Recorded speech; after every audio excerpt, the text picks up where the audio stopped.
Please start, sir. Yes, dear aspirants, hi everyone. I am Dr. Saravana Krushna Raja, cardiothoracic surgeon. Here, I am going to discuss elaborately about the recently conducted NEET SS CTS recall session. So everyone could have read all our materials from DocTutorials and RR Next. We standardly taken all the questions and references from such books.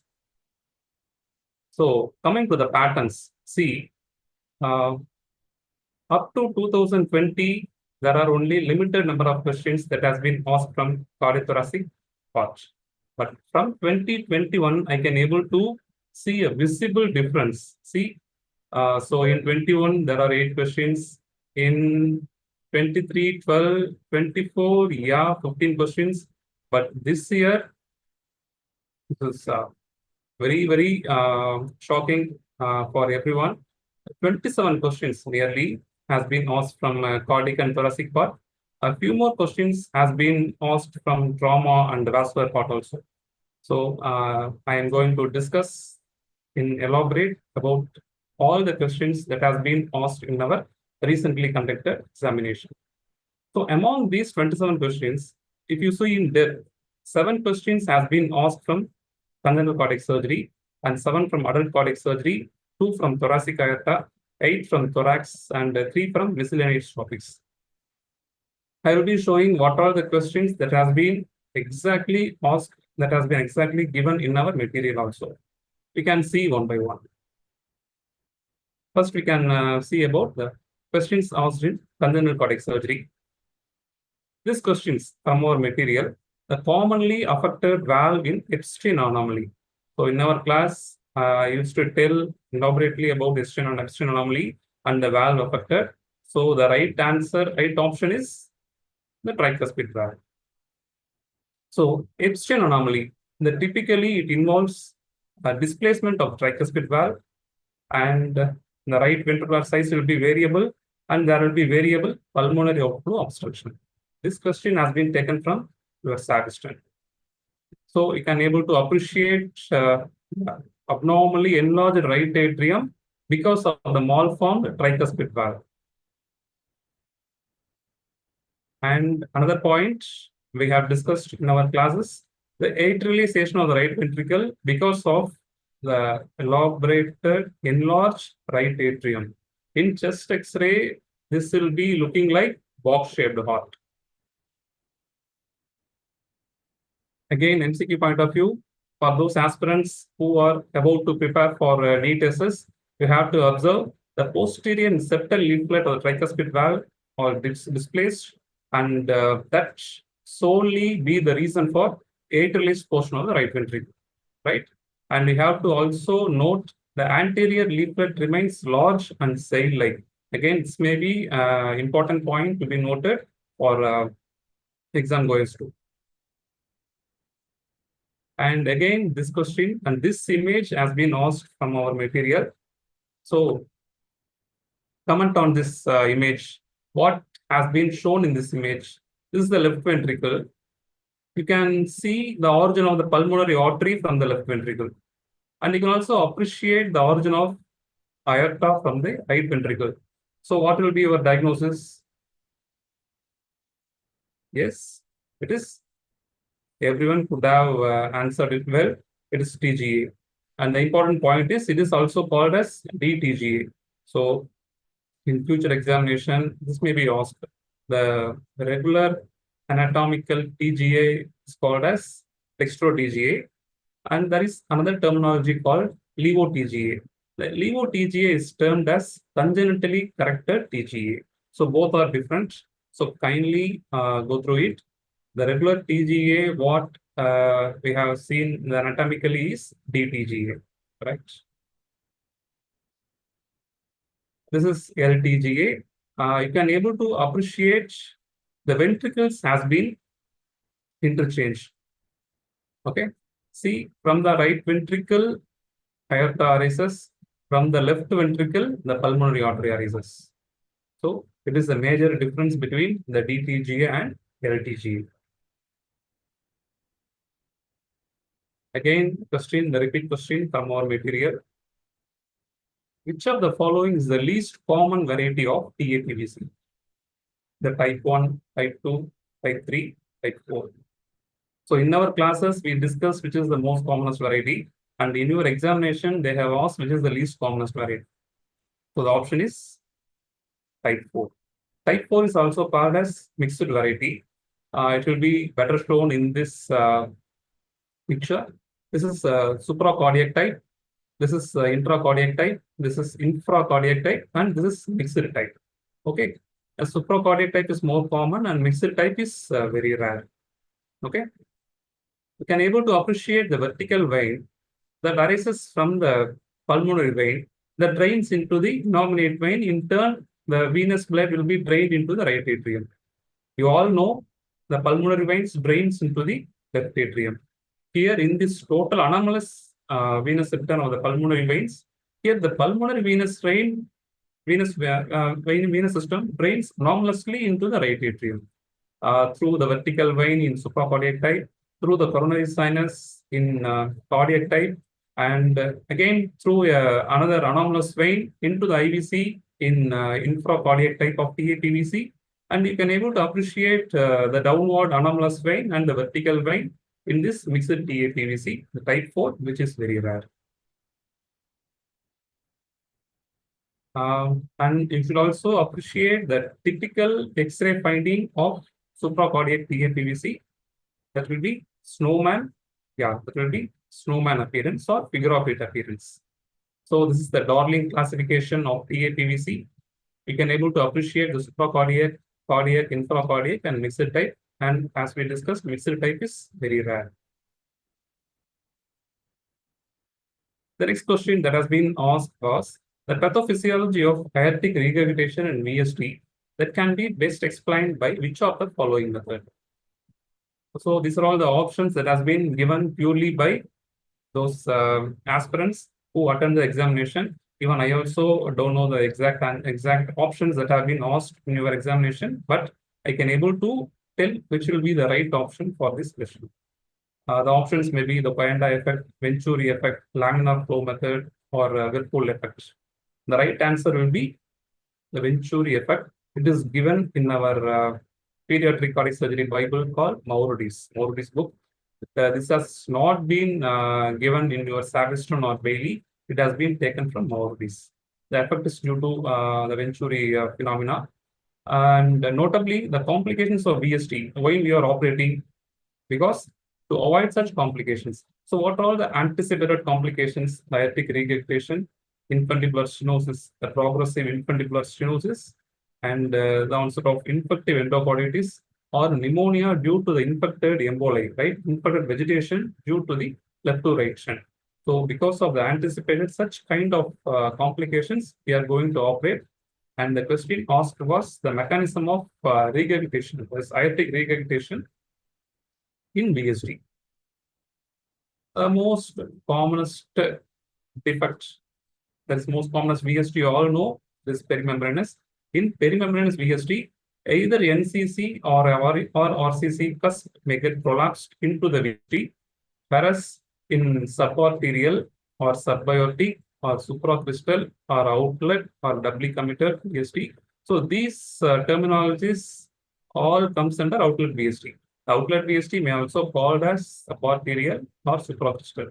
So in this type of VST, the most commonest cusp prolapse will be the RCC. So how can you able to repair a cusp prolapse? So this is given in again Maurodis. So we don't need to go for a valve replacement if there is a cusp prolapse associated with VST.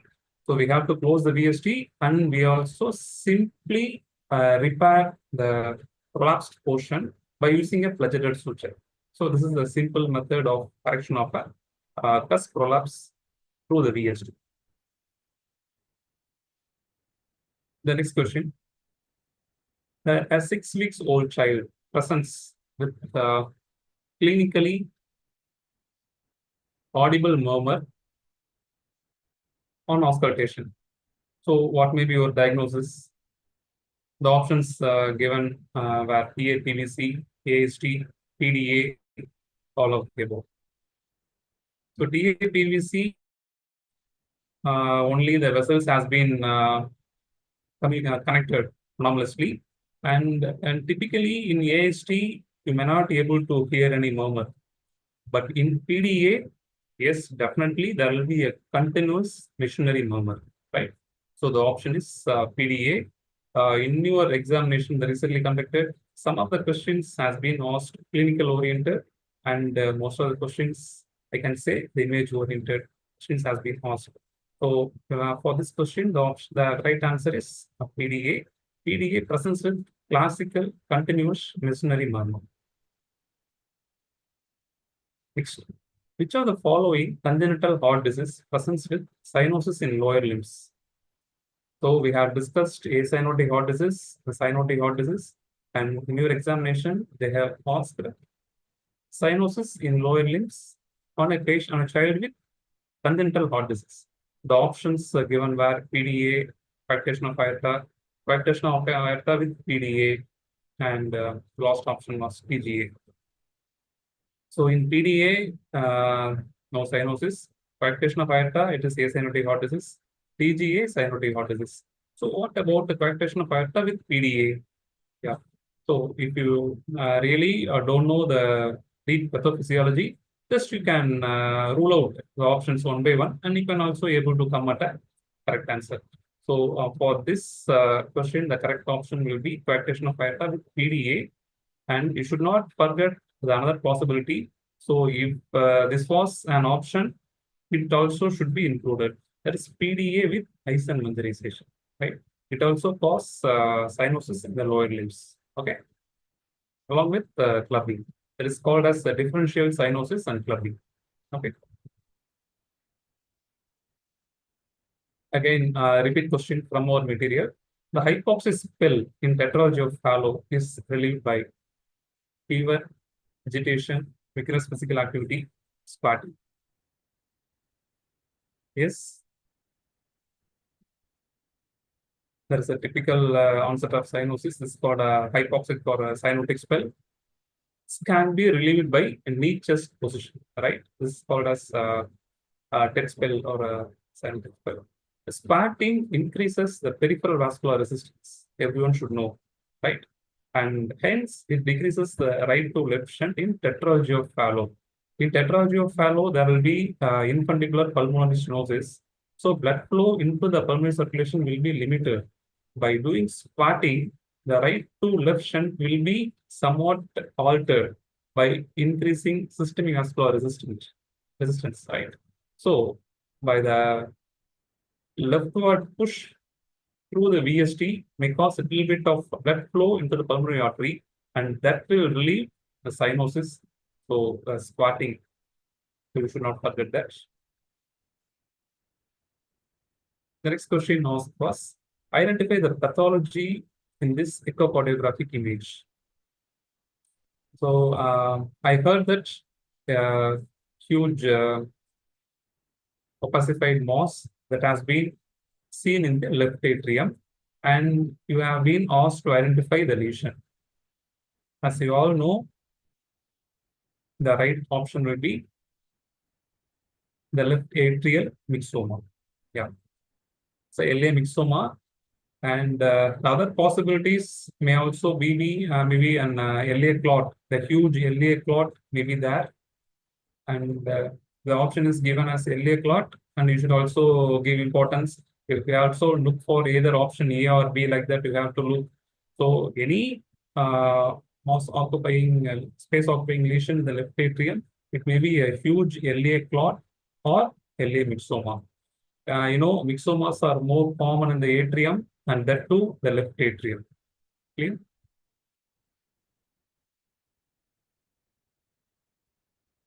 Next, a 50-year-old male presented with dyspnea, orthopnea, and easy fatigability.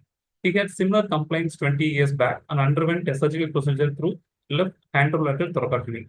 So what is your likely diagnosis? So it is very clear. At the age of his 30 years, he underwent a procedure for a similar condition, dyspnea, orthopnea, and easy fatigability. So you can come to the conclusion that it could be due to a cardiac condition, and it could be due to a valvular heart disease.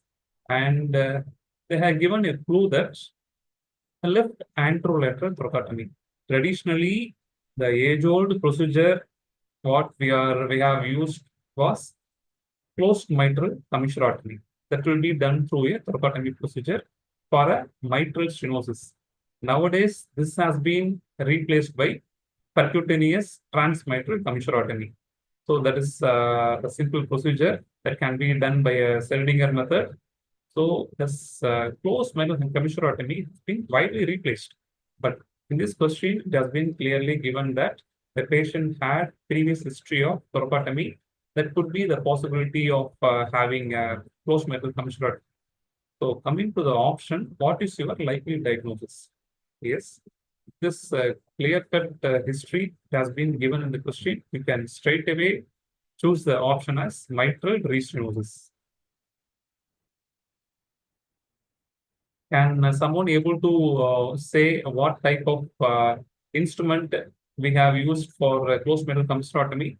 I have discussed in our classes in DocTutorials and RR next. It was TUBS dilator. Okay. Next, we can move on to the massive enlargement of left atrium is seen in which of the following condition? The options given were mitral regurgitation, mitral stenosis, aortic stenosis, aortic regurgitation. So massive left atrium. So LA enlargement will be due to mitral stenosis and mitral regurgitation. And the two, the massive enlargement of LA definitely will be due to mitral regurgitation. Okay, because of the volume overload, the blood flow backs into the left atrium from the left ventricle. That causes the chronic dilatation of the left atrium, and that causes the giant left atrium. So this X-ray has been taken from a recently operated patient from our hospital. You can able to see the giant, very giant left atrium. Whenever you have been asked to comment about the enlargement of left atrium, don't look on the left side. The left atrium will be enlarged on the right side, which will be easily visible in the chest X-ray. Okay. This is the enlarged left atrium. Okay. So this is the pulmonary bay. Here the pulmonary artery has also been enlarged. Okay. And you can able to see this is the ventricle. I can able to say it is the enlarged right ventricle, because the enlarged right ventricle only can able to form an angulation with the diaphragm. Okay. So in this chest X-ray, you can able to appreciate giant left atrium, enlarged pulmonary artery, and the RV type of apex. Clear? Typical of mitral regurgitation. The next question was the straightening of left heart border with pulmonary congestion. What is your most likely diagnosis? See, this is the typical straightening of left heart border. It is very, very typical of mitral stenosis, and don't forget. Okay. The answer is mitral stenosis, right? A patient with structural heart disease suddenly wake up at night with dyspnea and anxiety. So what is your diagnosis? The options given were orthopnea, PND, platypnea, tripopnea, so and all. Okay. So what will be your diagnosis? What is orthopnea? Dyspnea in lying posture. What is platypnea? Dyspnea in erect posture. What is tripopnea? Dyspnea in sleeping on either sides. Okay, the positional variation. So what is PND? Is paroxysmal nocturnal dyspnea. So the patients with valvular heart disease typically have shortness of breath at sleep. It usually occurs 1 to 2 hours after sleep. That is very important. And the period of dyspnea stays for about 10 minutes to 30 minutes, and it will be relieved by sitting posture. Okay. This is a typical of left-sided cardiac failure. Again, the important point to be noted for future exam goers is typical of left-sided cardiac failure. Okay. And again, this image has been taken from your Bailey, I guess. Again, this image is my routine image while discussing valvular heart diseases. And this time, a question has been asked, identify the marked area in this image. So what is the cardiac valve they have asked? So what is this? The most anterior most will be the pulmonary valve. The middle portion will be the aortic valve. Aortic valve has three cusps, right? Right coronary, which is the anterior most, and the left coronary, which is the posterior most, and this is the non-coronary cusp. So three cusps. This is the aortic valve, right? Aortic valve is the right answer. Yes, this is the aortic valve. Okay. So among the four valves, which valve will have only the bicuspid? It is the mitral valve. Clear? Okay. So plenty of image-based questions this year. So comment on this chest X-ray. So in this chest X-ray, you can able to see some kind of cables, batteries, and this wires has been entering into the right atrium. It is the left atrium. This is the right ventricle. This is the left ventricle. You can able to see the end of the wire, the right atrium, and you can able to appreciate the two wires in the right ventricle and the left ventricle. So what could be your diagnosis? It is nothing but the biventricular pacemaker. So what is TAVI? It is TAVI is it's a transaortic valve implantation. The TVAR everyone will know. Yes, it is endovascular stenting in the aorta. And VAD we have discussed elaborately in our classes. This is a ventricular assist device, and that may appear differently. So in this X-ray, the right option you have to choose is a biventricular pacemaker. So this is the biventricular pacemaker, can be tunneled beneath the subclavian vessel, and it will be uh, penetrated, and the end of the leads will be placed in the right atrium and the corresponding ventricles. Okay. So the types may be of permanent and temporary pacemaker. What we had seen in the chest X-ray is of a permanent pacemaker variety, and this pacing may be of single chamber, dual chamber, or biventricular chamber. Single chamber means either we can able to pace RV commonly or sometime right atrium. The dual chamber is we used to place the leads in the right atrium and the right ventricle. The biventricular pacer is nothing but we used to place the end of the leads of the right atrium, right ventricle, and the left ventricle. So kindly make a note of it. And next question is, which of the following valvular heart disease is associated with left atrial enlargement, left ventricular hypertrophy with ECG showing ST depression? So they have given all the clues, right? The options given were aortic stenosis, aortic regurgitation, mitral stenosis, mitral regurgitation. Okay. So valvular heart disease with left atrial enlargement and the left ventricular hypertrophy. The LV hypertrophy will be seen in aortic stenosis, aortic regurgitation, and mitral regurgitation also, right? Yeah. So among these, another clue they had given as ECG showing ST depression.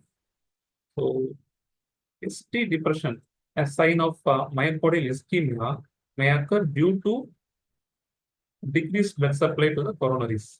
So that can give a definitive clue for your diagnosis. So in aortic stenosis, there will be much reduced blood supply overall. But again, if you appreciate, there will be hypoperfusion of the coronaries in aortic stenosis. That will be evident in ECG as ST depression. So the right option is aortic stenosis. So this is the typical chest X-ray in aortic stenosis. You can able to appreciate the left ventricular hypertrophy, and you can see the post-stenotic dilatation of the aorta, which will be evident as a widening of mediastinum. And in this ECG, you can able to see typical ST depression. Okay, so ST depression will be hypertrophy, early enlargement, typical of aortic stenosis. Clear? Next question. Which of the following blood components will be useful on a patient with warfarin undergoing emergency surgery? Usually, we put warfarin or acetylene on a patient with mechanical valve. Sometimes such kind of patients may need to undergo an emergency appendectomy or emergency craniotomy. So in those conditions, among the options, which will be very useful in reversing the effect of warfarin. Okay, the options given were platelets, PRBCs, whole blood, and PCC. It's nothing but prothrombin complex concentrate. So among the options, which will be the right answer? The answer is PCC. Yes. Okay.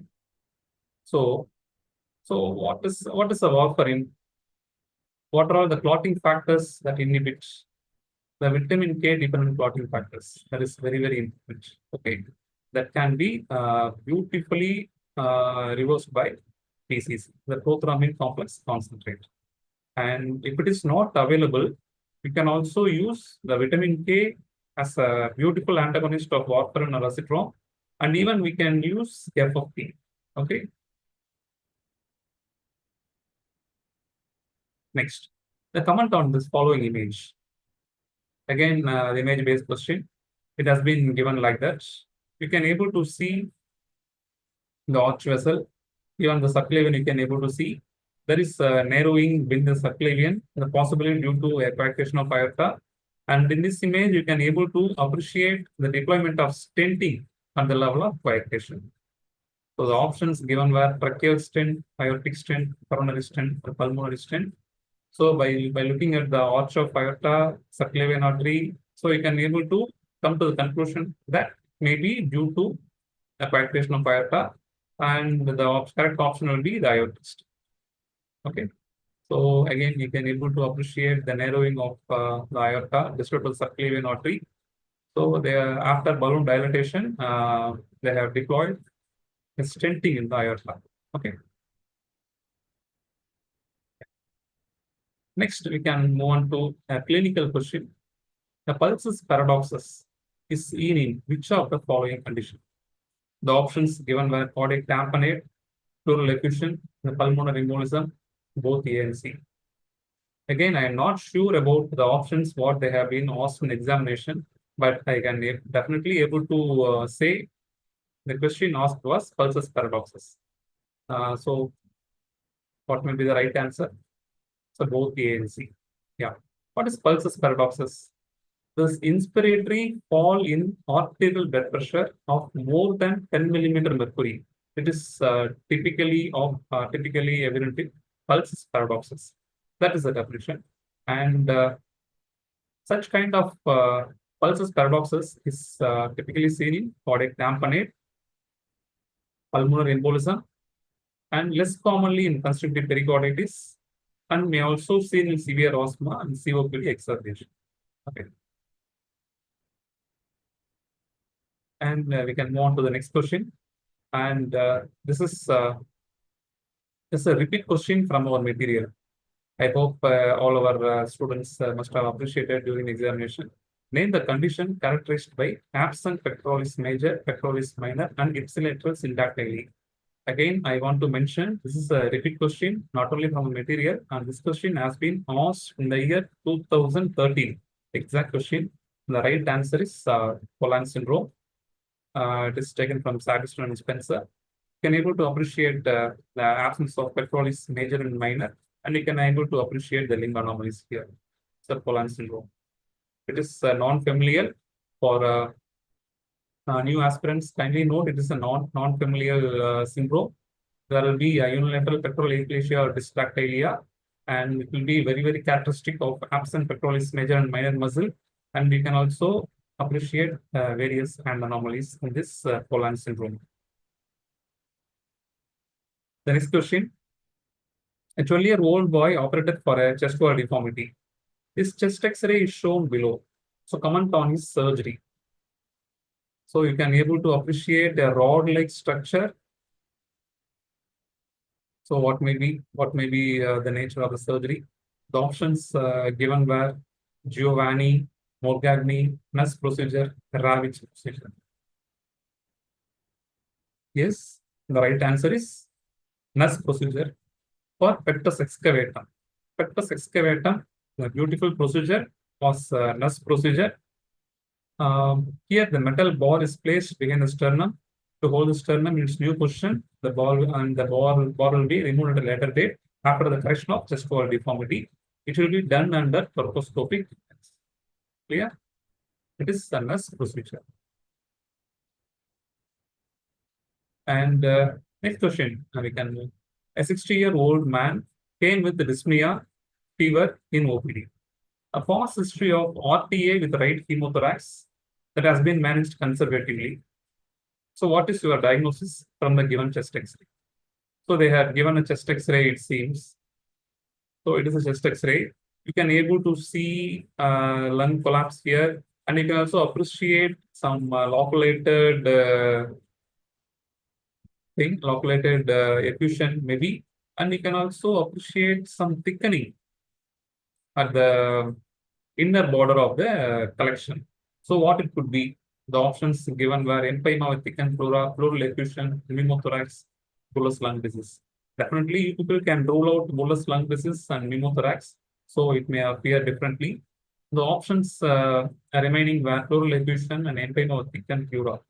So they have given a history, dyspnea, fever. So it may be in it is favor of the lung collapse causing dyspnea, and fever is because of infected thing, either the pneumonia or infected collection.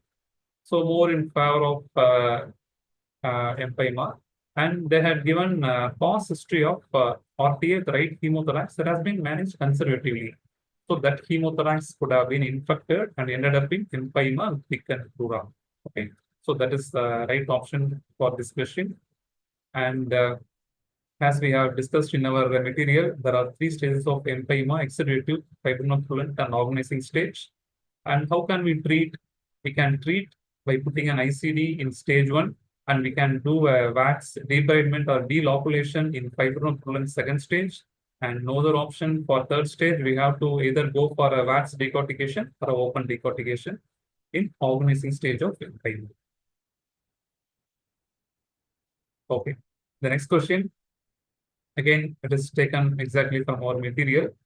And I used to tell to our students, this monad sign has been taken in Schwartz. In Schwartz only, they had given beautifully about the monad sign. Yes, monad sign, definitely people could have answered in your examination. The answer is aspergilloma cavity. It is nothing but the crescentic radiolucent shadow above the radio opaque lesion in a pre-existing cavity, say a TB cavity. It's very, very typical of aspergilloma. You can able to see this is a crescent sign. You can able to see the radiolucent thing over the radio opaque mass. So this is the cavity, and this is the aspergilloma mass. This is the typical monad sign of aspergilloma. Yes. If you take a supine and prone imaging, this fungal ball will move up and down. Okay. Always the fungal ball will occupy the, because of gravity, it come down. So you can able to appreciate the air shadow always at the superior level. So this is again typical of fungal shadow. And the point for the new exam goers, you should appreciate that the squamous cell carcinoma is very typical of presenting as malignant cavity. So in such condition, if you take a supine and prone film, this growth, this stony hot substance won't move. Okay. In such conditions, what will happen? This opaque lesion will occupy the superior aspect, because only the fungal ball will move up and down. So this is again a typical sign to differentiate the benign fungal ball from a malignant cavity. Okay. And we can move on to the next question. LOCF flap. LOCF flap is done for the chronic empyema, traumatic pneumothorax, acute chemothorax, all of the above. This is a new question for you people. It has been taken from our suggestion book. And the option is chronic empyema is the right answer.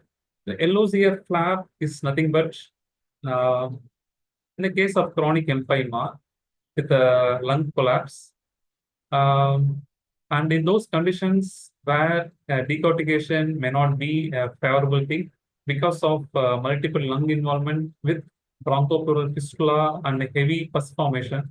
So in such condition, what can we do? We can do a window thoracostomy, and we can make the inner part of the lung to granulate by itself by creating a permanent opening in the chest wall. So in this picture, you can able to see we used to break some ribs, and we have to do a thoracostomy, and we have to take a skin flap, and we have to suture like this. So we need to make uh, opening bigger, so there may not be the possibility of closed pneumothorax. So the patient used to breathe freely. There won't be any possibility of pneumothorax, and gradually it tends to heal by daily dressing. It will granulate, and gradually the patient will be rid of purulent infection. And it is one of the good method for such kind of individuals who are not fit enough for decortication, and for those individuals where the lung involvement was heavy with full of purulent empyema. Okay.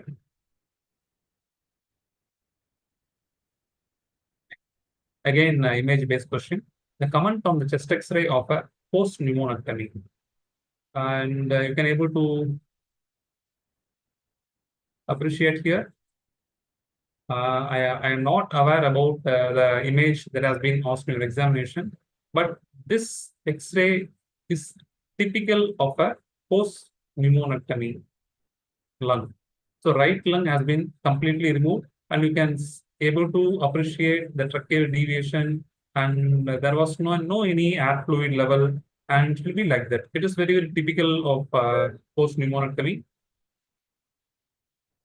So the options given were normal changes, BPF, pleural effusion, pneumothorax. The correct option is no, it is normal. If the patient had air fluid level, okay, a minimal air fluid level is of a normal variant in a post-pneumonectomy condition. If the air fluid level persists after weeks, it is suggestive of bronchopleural fistula, and it should be treated. Okay.